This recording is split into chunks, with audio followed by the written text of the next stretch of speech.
नमस्कार, मैं हूं संजय शर्मा। आप देख रहे हैं 4PM महाराष्ट्र। सरकार ने गजब कर डाला है, चाहे वो भारत की हो चाहे वो अमेरिका की हो। ट्रंप के इस्तीफे शुरू हो गए हैं। मुझे लगता है कि ईरान युद्ध ट्रंप की कुर्सी ले डूबेगा। आप क्या सोचते हैं, बताइएगा। पहले अभय दुबे जी की बातचीत सुन के, बहुत शानदार शो है। चलते हैं सीधे अभय दुबे जी के पास। 4PM न्यूज नेटवर्क में बहुत बहुत स्वागत है अभय दुबे जी आपका। मुझे लगता है आप भी हमारे ज्योतिषी जो हैं राजीव नारायण शर्मा की तरह, आपकी भी भविष्यवाणियां सही होती हैं।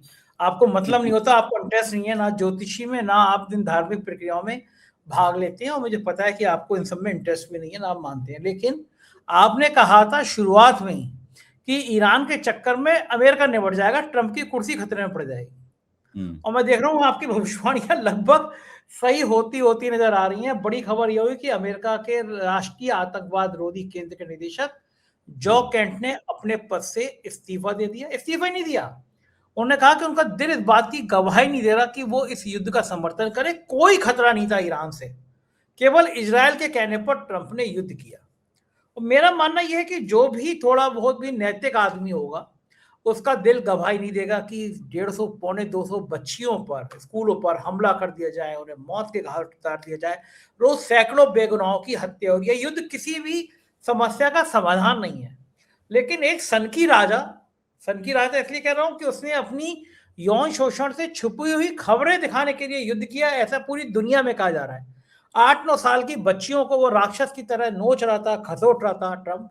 और उसके बाद जब चर्चा ज्यादा हुई तो उसने ईरान पर हमला कर दिया। अब तो उनके सोचिए, आतंकवाद निरोधी के इंचार्ज हैं वो कह रहे हैं कि साहब, इजराइल के कहने पे कि कोई ईरान नहीं कुछ गड़बड़ करने जा रहा था।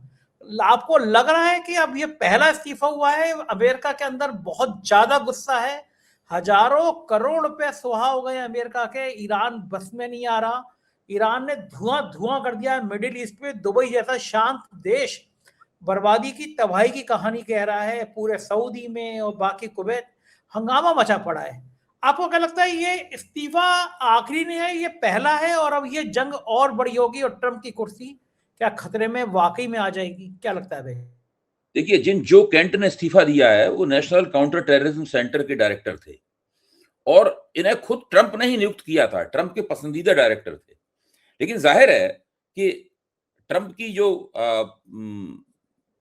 ट्रंप जिस तरीके से अमेरिका में आचरण कर रहे हैं वो अमेरिका में लोकतांत्रिक रूप से चुने हुए राष्ट्रपति का आचरण नहीं है, बल्कि वो एक निर्वाचन के जरिए जिसने अपने आप को स्थापित कर लिया है, एक ऐसे तानाशाह का आचरण है। और इस बात को अमेरिका में सब लोग समझ रहे हैं। जो केंट के इस्तीफे से भी ये बिल्कुल स्पष्ट हो गया है। जो केंट ने 3 बातें कही हैं खास बात। पहली बात यह है कि ईरान से अमेरिका को कोई फौरी खतरा नहीं था। ऐसा कोई खतरा नहीं था इसको टालने के लिए या इसकी काट के लिए ईरान पर हमला जरूरी हो। दूसरा, ये युद्ध जो है वो इजरायल और उसके अमेरिकी लॉबी के दबाव में शुरू किया गया। तीसरी बात वो ये कह रहे हैं कि उनका विवेक उन्हें इस बात की इजाजत नहीं देता कि वे इस युद्ध का समर्थन करें और अपने पद पर बने रहें, इसलिए उन्होंने इस्तीफा दे दिया। अच्छा, अब इससे ये मान लेना कि ट्रंप के लिए ये झटका है, ये तो खैर माना जा सकता है। झटका तो छोटी छोटी बातों से आजकल लगी जाता है। पत्रकारिता की भाषा हो गई है कि इसने उसको झटका दे दिया।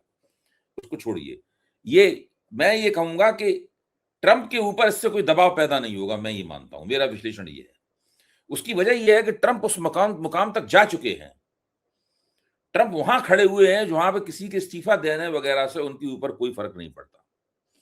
ट्रंप के लिए ये लड़ाई आर पार की लड़ाई है, और आर पार की लड़ाई इसलिए बन गई है ये कि ट्रंप की जो शुरुआती योजना थी वो फ्लॉप हो गई है। शुरुआती योजना ये थी कि 1 हफ्ते के अंदर वो ईरान को निपटा देंगे, और पहले 1-2 दिन के युद्ध से लगा भी ऐसा था कि ईरान निपट जाएगा, क्योंकि भाई ईरान का बहुत बड़ा पैमाने पर उसका नेतृत्व मारा गया, उसके सर्वोच्च नेता की हत्या हो गई, सब। तो उससे लगा कि अब ये सब मामला गड़बड़ा जाएगा। वो दिन दूर नहीं है जबकि ट्रंप साहब जो हैं वो किसी टैंक पे सवार होकर या अपने एयरफोर्स 1 हवाई जहाज से तेहरान के हवाई अड्डे पर उतरेंगे और ईरान की सेनाएं उनके सामने आप समर्पण कर देंगी, और वो general commander in chief Trump के चलते हुए राजभवन में जाएंगे और वहां के अयतुल्लाहों का समर्पण ले लेंगे, और उन्हीं में से किसी एक अपने चमचे को, अपने किसी प्यादे को छांटकर वहां की सत्ता सौंप देंगे। तो ये सब तो नहीं हुआ, और अब स्थिति ये हो गई है कि ट्रंप बड़ी बड़ी बातें करते हुए और बड़े बड़े हमले भी करते हुए साथ में इस युद्ध से कैसे बचा जाए, यानी अपने चेहरे, अपनी प्रतिष्ठा और अमेरिका की प्रतिष्ठा को बचाते हुए इस युद्ध को कैसे खत्म किया जाए, ताकि लगातार लगातार लगे कि रुतबा उन्हीं का बुलंद है। इसकी मुझे लगता है कोशिश में लगे हुए हैं। अच्छा, अब इसके लिए उनके पास बहुत कुछ रणनीतियां भी हैं, कुछ समर नीतियां भी हैं, उनके ऊपर भी हम लोग थोड़ा सा गौर कर लें। एक समर नीति उनके पास ये है कि वो जो दक्षिण ईरान, जो होर्मुज जलडमरू मध्य है, उसका एक जो ईरान से लगा हुआ इलाका जो है वो दक्षिण ईरान से लगता है। तो जो समुद्री तट है, बीच है, मतलब पूरा का पूरा वो दक्षिण ईरान में बीच है, बहुत बड़ा बीच। अगर अमेरिका उस होर्मुज जलडमरू मध्य के ऊपर कब्जा करना चाहता है, ईरान के कब्जे से कुछ छुड़ाना चाहता है, तो उसे उस बीच पे कब्जा करना पड़ेगा। और उस बीच पे कब्जा करने के लिए के इरादे से ही उसकी पेशबंदी करने के लिए इन्होंने 2500 मेरीन कमांडोज को 2 युद्ध पोतों पर भर के वहां भेजा था। 50,000 इनके सैनिक पहले से ही मध्य पूर्व के जो अड्डे हैं, फौजी अड्डे, उन पर मौजूद हैं। इतनी फौज उनके पास वहां पे है। लेकिन उनके विशेषज्ञों का कहना यह है कि ये जो आपने कमांडो भेजे हैं, स्पेशलाइज्ड प्रशिक्षित रूप से कमांडो हैं, ये कमांडो किस योजना के तहत भेजे गए हैं, कौन सा ऑपरेशन वो वहां करेंगे, ये अभी स्पष्ट नहीं है किसी के सामने। पता नहीं वो कौन सा ऑपरेशन करने वाले हैं। बहरहाल क्योंकि भेजे गए हैं कमांडो, तो किसी न किसी मकसद को दिमाग में रख के ही भेजे गए होंगे। अभी तक वो बात खुल नहीं पाई है। कुछ ऐसा लगता है कि उन कमांडो के जरिए ट्रंप वहां कुछ ऐसी स्थिति बनाना चाहते हैं जिससे वो 50,000 सैनिक और बाकी और सैनिक उतार कर फिर वो उस बीच के ऊपर कब्जा करने के लिए एक असॉल्ट करें, एक जबरदस्त हमला करें। और ऊपर से इजराइल की और अमेरिका की जो वायुसेना है, वो वायुसेना बम गिराए, उनकी आड़ में ये लोग आगे बढ़े और उन बमों के कारण ईरानी सेनाएं जो है ना, उनका मुकाबला करने के लिए ना आ पाए। ये कुल मिला के डिजाइन पहली नजर में प्रतिरक्षा विशेषज्ञों को समझ में आ रही है, क्योंकि ट्रंप ये मानते हैं कि अगर उन्होंने होर्मुज जल स्ट्रेट को ईरान के कब्जे से छुड़ा लिया और वहां से फिर से जहाजों की आवाजाही जारी हो गई, तो सारी दुनिया उनका रुतबा मान जाएगी।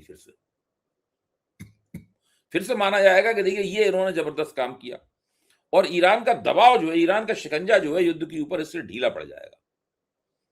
उसके बाद ट्रंप कह सकते हैं कि वी हैव अचीव्ड एनफ, इतना वो पहले ही कह चुके हैं, हमने काफी पर्याप्त रूप से उपलब्ध कर लिया है। और उसके बाद वो कोई माने या ना माने, लेकिन अपनी तरफ से उनका भी अपना एक गोदी मीडिया है ट्रंप का, उसके वो उनको कवर फायर देगा और वो विजय की धुंधुवी बजाते हुए अपने आप को जीता हुआ घोषित कर देंगे। मुझे लगता है कि उनका जो कहते हैं last stand of America, America का जो आखिरी मोर्चा होगा, वो ये मैं बहुत सारे जो प्रतिरक्षा विशेषज्ञ हैं उनकी बात सुनने के बाद उसका सार संकलन करके ये कह रहा हूं यहाँ पे 4 PM के मंच पर, कि वो होर्मुज स्ट्रेट को अगर ईरान के कब्जे से उन्होंने अगले हफ्ते 10 दिन में किसी तरीके से छुड़ा पाया, तो इसको ट्रंप अपनी तरफ से मान लेंगे कि उन्होंने युद्ध में जीत हासिल कर ली है। और होर्मुज स्ट्रेट को छुड़ाने का मतलब यह होगा ईरान के हाथ से, फिर ईरान दुनिया में किसी भी तरह का ऊर्जा संकट नहीं पैदा कर पाएगा, किसी तरह का ऊर्जा संकट नहीं पैदा कर पाएगा। और जो दुनिया में ऊर्जा की जो पाइपलाइन है, उसमें तेल और गैस फिर से प्रवाहित होना शुरू हो जाएगी। और जैसे ही ऐसा हुआ, वैसे ही फिर ईरान को कुचलना ट्रंप के लिए कोई ऐसा जरूरी नहीं रह जाएगा कि ईरान को कुचले ही कुचले।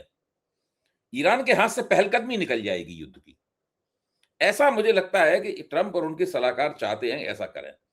इसी के पहले कदम के रूप में उन्होंने अपने सहयोगी देशों से कहा था कि भाई वो अपने अपने वारशिप वहां पे भेजें, अपने अपने युद्धपोत वहां भेजें। लेकिन उनके सहयोगियों ने उनको झटका दे दिया। फिर से मैं झटका शब्द का इस्तेमाल कर रहा हूं, मतलब उनको कह दिया कि भाई हम तो नहीं आएंगे। जापान के जहाज सबसे ज्यादा फंसे हुए हैं तेल और गैस के वहां पे।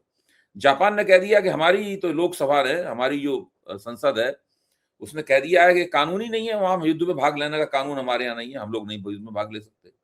जापान की नेवी भी नहीं जाएगी वहां पर। फ्रांस की नेवी ने भी मना कर दिया, जर्मनी की नेवी ने भी मना कर दिया, ब्रिटेन ने भी मना कर दिया। स्पेन ने भी मना कर दिया। इन सब देशों ने एक एक करके मना कर दिया है कि वो वहां पर अपने होर्मुज स्ट्रेट में, होर्मुज जलडमरू मध्य में अपने जहाज नहीं भेजेंगे। अब ट्रंप के सामने यही चारा रह गया है कि वो किसी तरीके से वो दक्षिण ईरान से लगा हुआ जो वो लंबा बीच है, विशालकाय बीच है, जिसपे कब्जा करने के लिए कम से कम अमेरिका को 1 से 1.5 लाख सैनिक उतारने पड़ेंगे वहां पे, और ऊपर से उसके कारपेट बॉम्बिंग करनी पड़ेगी, हवाई जहाज जम के बॉम्बिंग करेंगे वहां पे, तब कहीं जाके वो हो पाएगा। और उसमें भी हो सकता है कि युद्ध जो है वो लंबे अरसे तक चले और उसमें अमेरिका के 10-20 हजार लोग मारे जाए। अगर ट्रंप ने इसके लिए तैयार कर लिया है, अपने आप को इस हद तक जाने के लिए तैयार कर लिया है, तो ये अब हफ्ते 10 दिन के अंदर ये चीज होने वाली है। क्योंकि मैं ये मानता हूं कि ट्रंप इस तरीके से युद्ध छोड़ के तो नहीं जाएंगे। मतलब वो कुछ इस तरीके से जाएंगे ताकि वो कह सकें देखो हमने ये कर दिखाया। हो सकता है हम उस पर आलोचना करेंगे, आपने पहले जो कहा था वो तो ये नहीं है, रिजीम चेंज आपने नहीं कर पाया, आपने हुकूमत नहीं बदल पाई, आपने उनका बिना शर्त समर्पण मांगा था, वो भी सब आप नहीं कर पाए, तो वो हम सब उनकी आलोचनाएं करते रहेंगे। जिस तरह हम लोग मोदी जी की आलोचना करते हैं कि नहीं भाई वो 15-15 लाख का उन्होंने खाते में भेजा था, नहीं भेजा, अब मोदी जी उसका जवाब ही नहीं देते। तो ट्रंप, मोदी जी कहते हैं भाई हम तो हिंदुस्तान पे हुकूमत कर रहे हैं, हमने 3 चुनाव जीत लिए, तो अब उस बात का क्या मतलब रह गया। तो ट्रंप कहेंगे हमने होर्मुज जलडमरू मध्य जो है वो ईरान के कब्जे से छुड़ा लिया, हम जीत गए। और वो वास्तव में उसका एक मतलब तो ये भी होगा कि जो दुनिया का 20% तेल और 20% गैस वहीं से होकर गुजरती है, भारत का तो 50% तेल वहां से होकर गुजरता है। तो उससे अमेरिका का लक्ष्य जो है वो ट्रंप दावा कर पाएंगे कि हमने पूरा कर लिया है। मुझे लगता है कि इस रणनीति पे अमल करने के बारे में वो इस वक्त सोच रहे होंगे और पूरी उनकी पेशबंदी इसी लिहाज से हो रही है। अच्छा अभय जी, एक भी डेड बॉडी अमेरिका में आती है तो पूरे अमेरिका में गुस्सा लोगों का नजर आता है। 6-7 सैनिक तो ऑन रिकॉर्ड आ चुके, डेड बॉडी आ गई वापस। लेकिन ये जो बीच में 1-1.5 लाख सैनिक भेजने का खतरा है, अगर कोई एक मिसाइल, कोई एक ड्रोन, इसमें तो 20,000 मारे हैं कम से कम संजय जी, इसमें तो तो क्या 20,000 मारे हैं। अमेरिका सहन कर पाएगा 20,000 सैनिकों की मौत? वो बहुत बड़ा खतरा है इनके ट्रंप के लिए, इसमें कोई शक नहीं। लेकिन एक ये भी है कि अगर वो इस डर से कि वहां पे जो डेड बॉडीज आएंगी, जो बॉडी बैग्स आएंगे, इससे हमारी राजनीति के ऊपर बुरा असर पड़ेगा, इस डर से अगर ट्रंप ने कदम अपना पीछे खींच लिया तो अमेरिका का जो द्वितीय विश्व युद्ध के बाद से जो प्रभुत्व बना है वो प्रभुत्व ही नष्ट हो जाएगा। फिर अमेरिका की कौन सुनेगा? जो कोई अमेरिका जिससे हटेगा, लोग उसको सिगट्टा दिखाएंगे कि जो करते बना तो कर लो, ईरान का तुम कुछ नहीं बिगाड़ पाए, हमारा क्या करोगे, वहां से अभी हार के आ गए, हमसे हट रहे हो, इस प्रकार की बात होने लगेगी। तो ट्रंप को कुछ ना कुछ तो करके दिखाना ही है। तो अबे जी, क्या रूस और चीन खामोश बैठेगा? अमेरिका के इतने बड़े प्रभुत्व को होने देगा?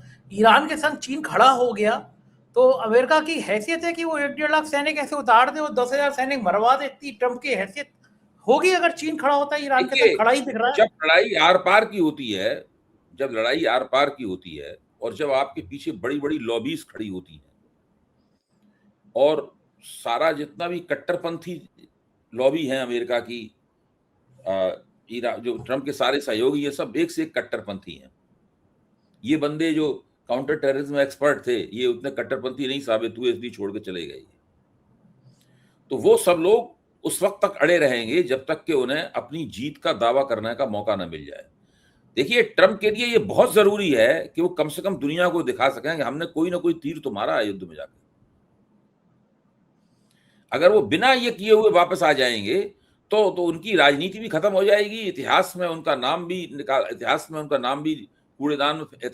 कूड़ेदान में फेंक दिया जाएगा और अमेरिका का दुनिया की चौधराहट जो है वो समाप्त हो जाएगी। अमेरिका की चौधराहट, इस सबको बचाने के लिए उनके पास एक ही चारा है कि वो कुछ करें और उसमें अगर कुछ लोग मरते हैं तो मरें। अबे जी, पिछले, अगर मैं आपसे कहूं कि पिछले 10 राष्ट्रपति याद कर लीजिए अमेरिका के, तो अमेरिका का इतना जोकर, इतना बात से पलटने वाला, इतना यौन शोषण का आरोपी, इतना बदनाम कोई राष्ट्रपति हुआ है जितना ट्रंप हो गए? कोई नहीं हुआ। देखिए, ट्रंप जो है अमेरिका के सबसे बुरे और घटिया राष्ट्रपति है, इसमें कोई शक की बात नहीं। और इस बात को ट्रंप भी मानते होंगे मन ही मन है।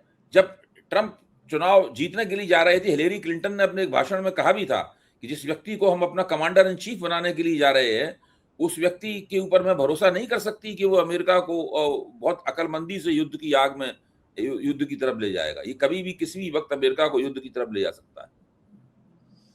और ऐसा माना जाता है कि जब उन्होंने पेंटागन के जनरलों से राय ली थी इस युद्ध के पहले, तो उन लोगों ने भी कहा था कि देखिए, यहां नौबत यहां तक आ सकती है। उसके बावजूद चूंकि वेनेजुएला में उन्होंने 1 घंटे के अंदर सारा काम कर दिया, इससे कुछ अति आत्मविश्वास और मुगालता भी हो गया था इन लोगों को कि अगर वेनेजुएला में हमने 1 घंटे में काम कर दिया तो ईरान में 1 हफ्ते में कर देंगे। और योजना भी इसी तरह की बनाई थी उन्होंने। और शुरू में उनको लगा भी कि ये फायदा हमें शायद होने वाला है, लेकिन वो नहीं कर पाए, फंस गए। अब फंस गए हैं तो उससे निकलने के लिए कुछ ना कुछ तो सैक्रिफाइस करना पड़ेगा, कोई ना कोई दांव तो खेलना पड़ेगा। अच्छा, कैसा लगता होगा मोदी जी ने कि माई बेस्ट फ्रेंड ट्रंप, जो बॉडी लैंग्वेज थी खुशी की, और अब ट्रंप का यौन शोषण का आरोपी व्यक्ति, ऐसे युद्ध में मानवता को शर्मसार करने वाली तस्वीर। मोदी जी को लगता होगा कि मुझे ये भाषा नहीं बोलनी चाहिए थी, my best friend Trump, my friend Trump. देखिए, मोदी जी कहीं ना कहीं मन में अफसोस तो कर रहे होंगे कि गलत व्यक्ति के साथ मैंने अपने आप को जोड़ दिया, लेकिन वो भी इसमें चक्कर में फंसे हुए हैं मोदी जी। जब तक ट्रंप अमेरिका की राजनीति में ट्रंप का सिक्का पूरी तरीके से खोटा ना साबित हो जाए, उस वक्त तक मोदी जी ट्रंप के खिलाफ बोलने का जोखिम नहीं लेना चाहते। उन्हें, मोदी जी को यह नहीं पता था कि ये व्यक्ति हमें दोस्त भी कहता रहेगा और हमें इस तरह से हमारा लगातार एक धारावाहिक अपमान भी करेगा, सीरियल इंसल्ट करेगा। ये मोदी जी को अंदाजा नहीं था। तो मोदी जी को अपने राजनीतिक जीवन में सबसे ज्यादा किसी व्यक्ति ने अगर दुख पहुंचाया है तो उसका नाम है डोनाल्ड ट्रंप। डोनाल्ड ट्रंप ने मोदी जी को बहुत अपमानित किया है। जिस व्यक्ति ने यह तक कह दिया हो कि हम इनका कैरियर, मोदी जी का कैरियर हम तुरंत खत्म कर सकते हैं, लेकिन करेंगे नहीं खत्म, इनके ऊपर एहसान कर रहे हैं, इससे आप अंदाजा लगा लो। मुझे लगता इससे ज्यादा अपमान नहीं हो सकता जो किसी भी व्यक्ति का, एक देश का नेता है, इससे ज्यादा अपमान नहीं हो सकता। अच्छा, मुझे तो भारत सरकार का समझ नहीं आता। पाकिस्तान ने काबुल पर बड़ा भीषण हमला किया, बेगुनाह अस्पताल में लोग मारे गए, तुरंत निंदा हो गई साहब काबुल में हमले की, भारत ने निंदा की, करना भी चाहिए इस तरह के हमले की। लेकिन ईरान में इतनी बच्चियां मारी गई, आपको याद है कि प्राइम मिनिस्टर ने निंदा की हो, मोदी जी ने निंदा की हो? मिस्टर नहीं, भारत सरकार ने ईरान अपने बचाव में जो हमले कर रहा है उसकी निंदा की है। आप उल्टी बात कर रहे हैं। ईरान के घातक हमलों की निंदा की है भारत ने, ईरान पे हमला हुआ इसकी निंदा नहीं की है। वो बच्चे याद नहीं आई कभी? कुछ नहीं, वो बिल्कुल नहीं, तो बिल्कुल एकदम, ये बिल्कुल अमेरिका के बिल्कुल पिछलग्गू है। ये सरकार जाएगी ही। मोदी जी की इस मामले में पूरी तरीके से पोल खुल चुकी है। अब तो टीवी पे lieutenant major general Vishambar Dayal ने टीवी पे बोला है कि ये हमारा 56 इंची जो है वो तो पड़ा हुआ है सामने, साष्टांग दंडवत पड़ा हुआ। तो ये इस तरह की बातें की जा रही हैं। मुझे याद आ रहा है कि पूरे देश में मजाक उड़ रही है। अब मैं हमारे यहाँ की उधर दूसरे गैस की लाइन देखिए आप, गैस के सिलेंडर की लाइन लगी पड़ी है। हमारी एंकर है आकांक्षा, बड़ी बहादुर लड़की, वो गई कैसे एनसी के पास, एक सज्जन खड़े हो गए कि मैं भी पत्रकार हूँ, क्यों कर रहे हो कवरेज। यानी कि मुझे लग रहा है सरकार ने पत्रकार भी हायर करनी है कि गैस के सिलेंडर की खबर ना करे। दूसरी तरफ मेरे बहुत स्मार्ट जर्नलिस्ट है, बहुत तेज तर्रार जर्नलिस्ट है फिजा, मेरे यहाँ के 3000 लोग उसको इंस्टाग्राम पे वो फॉलो करते थे, अब 90,000 लोग करते हैं। उसने एक रील बना दी केवल कि 4 PM से डर गई सरकार, कैसे बंद किया चैनल। आप सोचेंगे मेरे को बंद करें, मेरे चैनल को बंद करें, फिजा की इंस्टाग्राम की रील को भी भारत सरकार ने प्रतिबंधित कर दिया। यानी हमारी एंकर की रील से, इंस्टाग्राम की रील से भी सरकार डर रही है।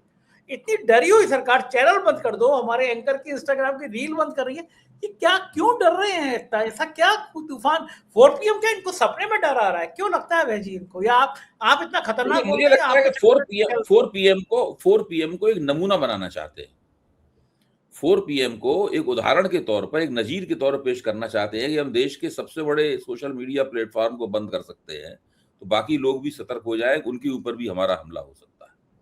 मुझे तो लगता है कि इसके अलावा और कोई बात नहीं है, क्योंकि जिन-जिन, ऐसा आपने बता रहे थे कि जिन-जिन वीडियो को लेके उन्होंने आपत्तियाँ दर्ज की हैं, उन सब वीडियोज़ का तो राष्ट्रीय सुरक्षा से कोई संबंध है नहीं। कोई सुरक्षा नहीं। कोई संबंध नहीं है।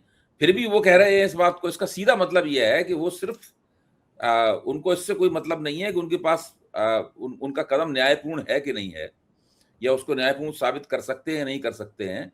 वो केवल 4 पीएम पर हमला करके बाकी इस पूरे जो सोशल मीडिया का बाज़ार है, सोशल मीडिया प्लेटफ़ॉर्म है, उनको एक चेतावनी देना चाहते हैं।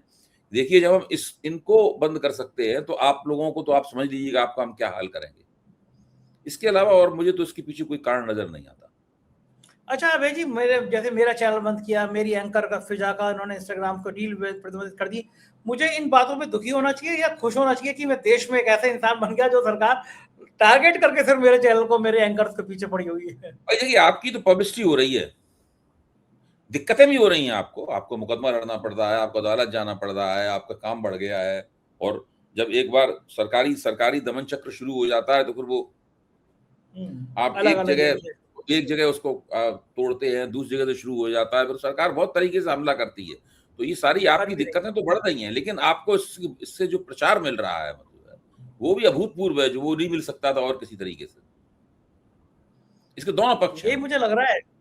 हाँ, मुझे यही लग रहा है कि सड़क चलते आम आदमी ऐसा बात करने लगा, सरकार एंकर के इंस्टाग्राम रील से डरने लगी, तो इसका मतलब ये ठीक है, हर दौर में आता है, परेशानियां आती है इंसान को, लेकिन अगर पूरे देश में पहचान बन रही है, पूरी दुनिया में पहचान बन रही है। आप तो नेशनल चैनल इंडिया में बंद है, लेकिन पूरी दुनिया में इतना देखा जा रहा है, मैं देख रहा हूँ कि रोज उसके व्यू बढ़ रहे हैं, सब्सक्राइबर बढ़ रहे हैं। इसका मतलब कि कहीं ना कहीं बेहतर है। बहुत बहुत शुक्रिया भैया जी इस प्यार के लिए।